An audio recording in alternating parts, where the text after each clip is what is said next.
오늘 말씀의 제목은 이 말씀은 나의 고난 중에 이르라는 제목입니다. 우리 옆에 누가 힘차게 인사하겠습니다. 하나님은 우리의 참된 위로자가 되십니다. 이렇게 한번 인사하겠습니다. 시작. 하나님은 우리의 참된 위로자가 되십니다. 아멘. 염세주의 철학자라고 알려졌던 쇼펜하우어가 있는데, 이 사람이 최근에 번역된 책 중에 하나가 당신의 인생은 왜 힘들지 않아야 된다고 생각하십니까? 라는 제목이 그래요. 당신의 인생은 왜 힘들지 않아야 된다고 생각하시는 책이 있어서 저도 한번 사서 조금 읽어봤는데, 수박 파먹듯이 조금 읽어봤는데, 뭐 엄청 심오한 내용이 있다기보다는 그래도 좀 뭔가 들어볼 만한 구석들은 좀 있었습니다. 그가 여기에서 뭐라고 얘기했냐면, 인생은 고통과 고난의 연속이기 때문에 현명한 사람은 쾌락보다는 고통이 없는 상태를 추구한다고 했는데, 이 말이 뭐냐 냐면 행복해지기보다는 불행하기가 너무 쉬운 세상이기 때문에 행복을 포기하며 차라리 그렇게 살아가는 게 편하다 얘기를 했습니다. 그것이 가장 현명한 선택이고 지혜의 시작이라고 했는데요, 그는 또 다른 책에서 자살에 대해서 굉장히 긍정적인 묘사를 했습니다. 뭐라고 얘기했냐면, 자살을 뭐라고 이렇게 긍정적으로 평가했냐면, 살기 싫어서 죽는 것이 아니라 지금처럼 이 같은 삶을 살기가 더 이상 싫어서 육신의 생명을 끊고 새로운 삶을 선택하는 격렬한 삶의 투쟁의 의지다. 참 철학자가 때로는 지옥 갈 거예요, 이렇게 표현하는 거 보면 말은 그럴 때 보이는데, 근데 여러분, 쇼펜하우어가 얼마나 웃긴 줄 아십니까? 염세주의자여 자살해찰했던 그가 1980대 후반에 베를린에 콜레라가 창궐할 때 베를린에 가장 빨리 빠져나간 사람 중에 7번째였습니다. 그러니까 10손가락에 들어간 사람이었어요. 그래서 그 사람들한테 얼마나 조롱을 받았는지, 그 베를린 대학의 어느 대학에서 강의를 했는데, 그 당시에 가장 지금도 유명한 독일의 철학자 헤겔하고 거의 당대 쌍벽을 이룬 지성이었는데, 이 쇼펜하우어가 그렇게 염세주의에 빠진 게 뭐냐면, 헤겔은 너무나 인기도 있고 수많은 사람들의 강의를 받고 뭐 어디다가 이렇게 참 총망을 받고 이렇게 우리로 이어영 씨 같은 그런 사회적인 명사인데, 반면에 그는 쇼펜하우어의 강의에는 거의 폐강이 될까 말까 할 만큼 인기가 없는, 그리고 더 결정적인 것은 아까 말한 베를린에서 콜레라가 창궐했을 때 염세자이고 자살론을 해탈했던 그가 가장 빨리 빠져나갔던 10손가락에 들었던 그 사람 중에 하나였기 때문에 수많은 사람들의 그 비난을 받으면서 일생 아파트에서 홀로 독신으로 살면서 골몰하면서 썼던 책들이 있는데, 근데 그가 너무 이제 고통스러운 현실, 어떤 절벽과 같은 현실 속에서 인생을 사유하면서 그렇기 때문에 때로는 굉장히 뼈를 때리는 그런 조언을 해주는 구석들이 있어요. 오늘도 보면 너무 불행해지셔도 행복해지기는 어렵기 때문에 차라리 행복을 포기하는 게 현명하다는 그 얘기들은 사실 씹어볼 만한 대목이 있는 것이죠.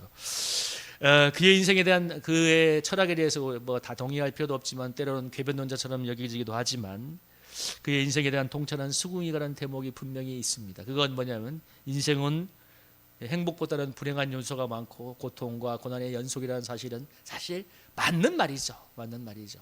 수많은 사람들의 삶을 보아도 그렇고, 아까 우리 이창길 집사님이 기도 때 이스라엘과 하마스 간의 전쟁을 얘기했는데 문득 그런 생각이 들었습니다. 여러분, 하마스가 가서 수십 년 동안 지금 서로 간에 오랜 지금 죽이는 그런 원수같이 싸우고 있잖아요. 그런데 여러분, 하마스가 기습했던 게 뭐냐면, 그 네게부 사막인가에서 그 유명한 음악 축제가 벌어져 사람들이 밤새도록 음악을 즐기면서 춤추고 했던 그 새벽에 갑자기 패러글라이딩 타고 날아와서 로켓볼을 쏘고 그 사막에 있는 사람들을 테러리스트들이 덮쳤죠.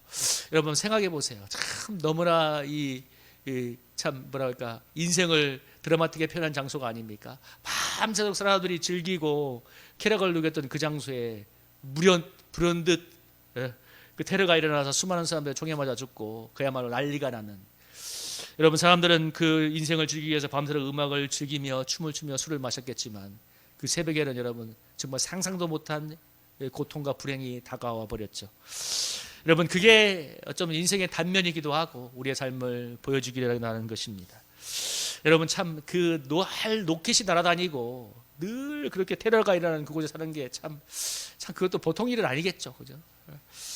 그래서 여러분, 사람들이 너무나 힘들기 때문에, 어제도 우리 그 양질철 목사님 간증할 때 너무 자기의 그 힘든 인생 가운데 임한 하나님의 은혜를 간증하다 보니까 막 트라우마가 걸려버렸잖아요. 막 감정이 복받쳐가지고 본인이 처음이라고 말씀하시는데 아마 막 수많은 사람들 앞에서 자기 얘기를 하다 보니까 그 깊은 어떤 감정의 그 깊은 골들이 정말 꺼내지지 않았던 것들까지 꺼내지면서 막 자기 말만처럼 머리가 하얘지는 그의 모습을 보면서 뭘 느꼈냐면, 야, 저의 인생을 덮어온 그 고난의 트라우마가 저런 거 아닐까. 아마 너무 은혜도 컸지만 너무 고통이 컸기 때문에 뭐 사람들 앞에서 얘기할 때 무슨 말을 해야 될지 자기의 인생을 주체할 수 없는 그 고난의 트라우마가 그를 그렇게, 그래서 그게 또 다른 어쩌면 또 하나님이 주시는 은혜의 메시지가 아니었는가.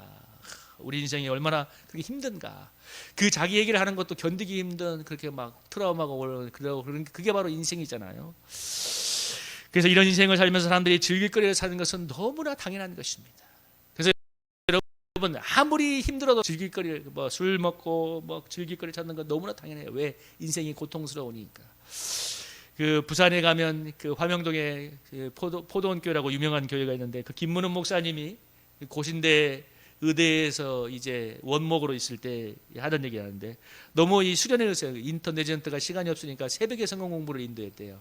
그런데 물론 그래서 새벽에 성경 공부하면서 은혜 받기도 하지만 많은 수련회들이 하루에 한두 시간도 빼게 못 자는데 새벽 4시, 5시 일을 마치면 술을 마시러 가더래요. 그래서 하도 기가 차가지고 아니 잠이 모자라서 30분에도 자야 되는 사람이 왜 가서 술을 먹느냐 하니까 하나같이 하는 말이 이거라도 먹어가 우리가 이거라도 마시고 놀아야 우리가 살 수 있어요.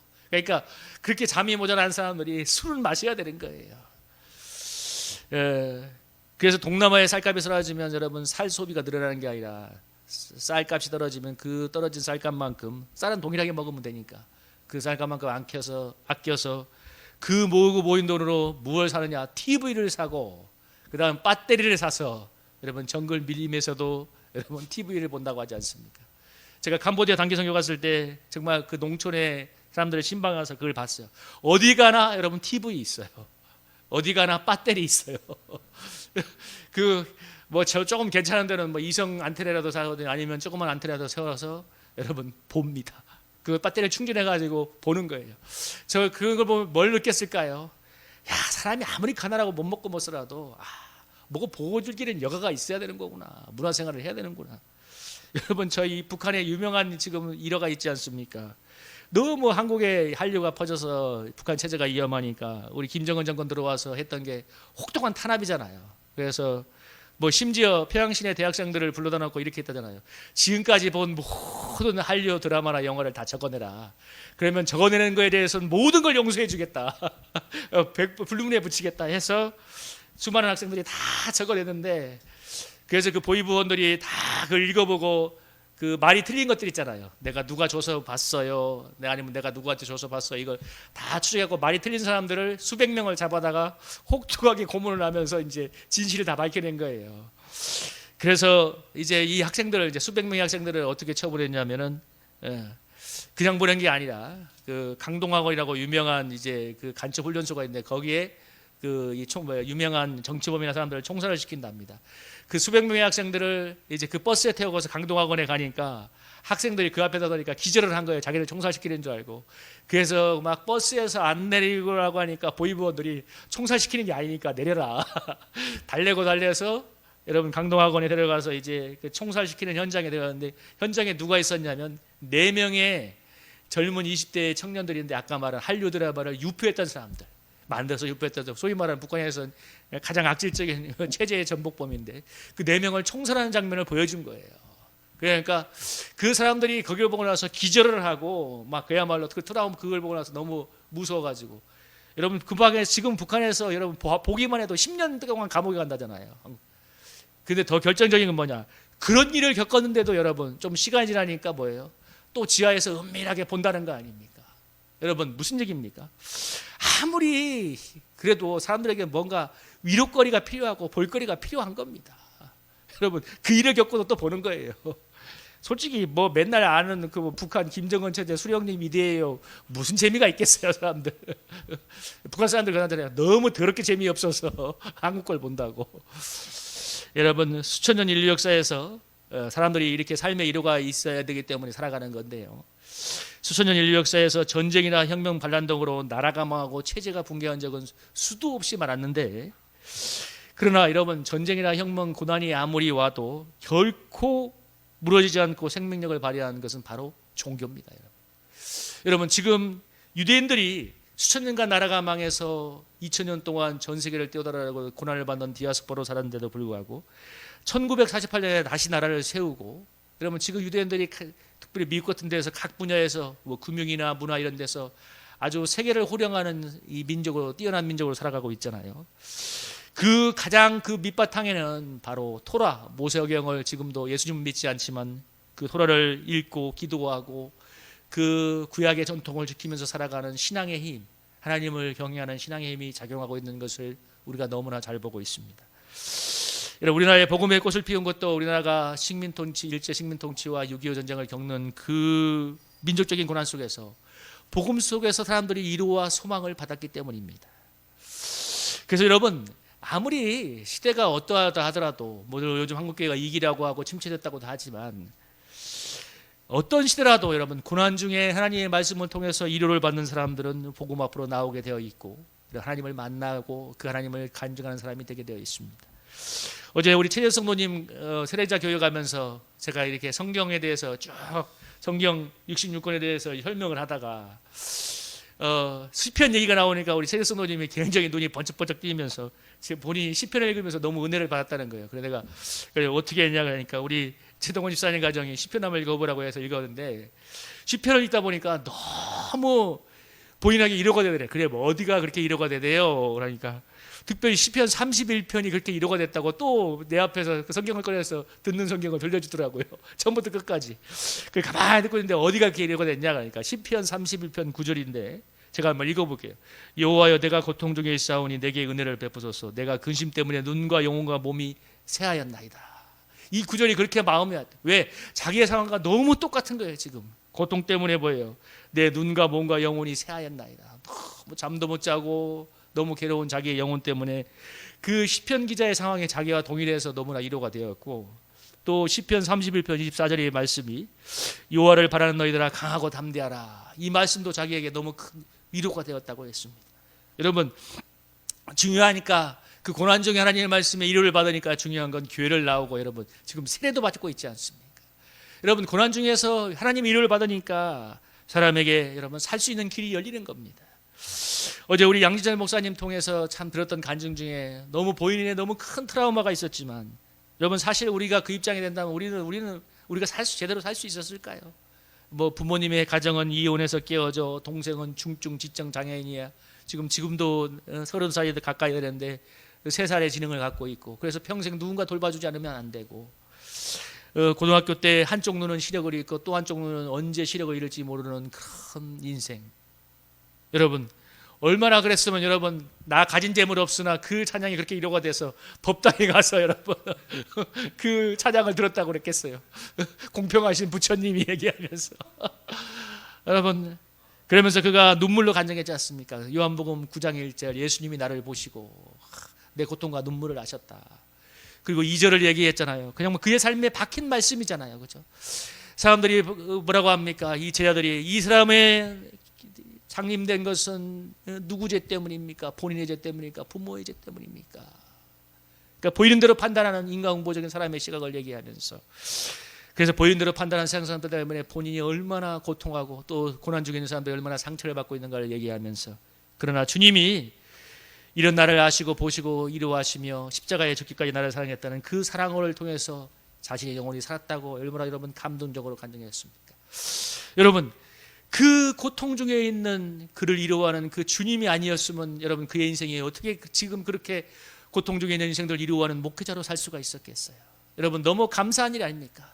고통 중에 위로하는 하나님의 말씀을 통해서 어느 누가 그런 인생을 위로할 수가 있었을까요? 한쪽 눈을 잃어버리고 또 한쪽 눈도 언제는 시력을 잃어버릴지 모르는 그 인생을 누가 위로할 수가 있겠습니까?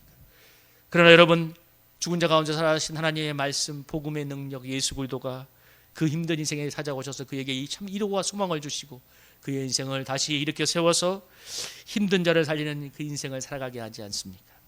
홍수 때에 정작 마실물이 적은 것처럼 여러분 이 시대는 너무나 즐길 거리가 많고 교회도 많지만 이 땅을 살아가는 사람들이 너무나 목말라 있습니다. 여러분 참 정말 희한해요. 너무 즐길거리가 많은데 사람들 너무 목말라해. 여러분 교회에 와서 교회도 보잖아요. 여러분 유튜브만 들어가면 설교도 얼마나 많이 들을 수 있고 좋은 컨텐츠가 얼마나 많으며 뭐 기독교도 그렇고 온갖 컨텐츠가 그렇게 많이 있잖아요. 즐길거리가 너무 많은 세상이지만 그럼에도 불구하고 사람들의 영혼은 너무 목말라 있습니다. 그래서 여러분 많은 이들이 여러분 양식이 없어서 굶음이 아니라 정말 영적인 기갈 때문에 영혼이 무너지고 자살하는 시대가 되었습니다. 여러분 그 자살 얘기를 들었는데 여러분 6.25 전쟁 때나 그런 때만 해도 그렇게 어려운 때도 그렇게 한국이 자살을 하는 사회가 아니었대요. 어느 순간인가 이 분위기가 바뀌어버린 거예요. 그러니까 이게 뭔가 어둠의 영이 들어온 겁니다. 사람들에게. 여러분 그래서 여러분이 이 아모스서 이렇게 얘기하고 있지 않습니까? 여러분 주 여호와의 말씀이나 보라 날이 기근을 땅에 보내는데 약심이 없어 주림이 아니고 물이 없어 가람이 아니요 여호와의 말씀을 듣지 못한 기걸이라. 사람들이 돌아다녀도 얻지 못하고 그날에 13들이 아름다운 처녀와 젊은 남자가 다 갈아여 쓰러지리라. 여러분 영적인 기갈이 오니까 뭐예요? 젊은 사람들도 쓰러진다는 거예요. 이 시대에 여러분 수많은 젊은이들이 쓰러져 있습니다. 여러분 이런 시대야말로 누가 필요하냐?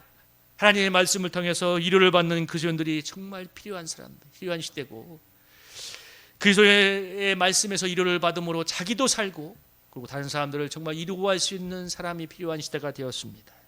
왜? 그런 사람이야말로 자기도 살고 힘든 중에 있는 사람들을 위로할 수가 있기 때문입니다. 여러분 모두가 자신의 인생의 짐도 지기를 버거워하잖아요. 그래서 심지어 옆에 있는 배우자한테도 네가 나 좀 위로해라. 내가 당신을 위로할 게가 아니라 뭐예요? 네가 나 좀 위로해라고 하잖아요. 내 짐을 좀 어떻게 나눠달라, 날 좀 위로해달라고 하는데 그러나 여러분 그렇게 다들 힘든데 거기에서 여호와의 하나님의 말씀에서 위로를 받고 힘을 얻으며 나아간다면 여러분 힘든 인생들을 위로하며 붙잡아주는 그래서 구원으로 인도하는 그런 축복의 인생을 살 수 있지 않겠습니까? 오늘 여러분 고난 중에서 하나님의 말씀에 위로를 얻음으로써 고통 중의 인생들을 위로하고 구원하는 구원의 통로로 쓰임받기를 주님의 이름으로 축복합니다.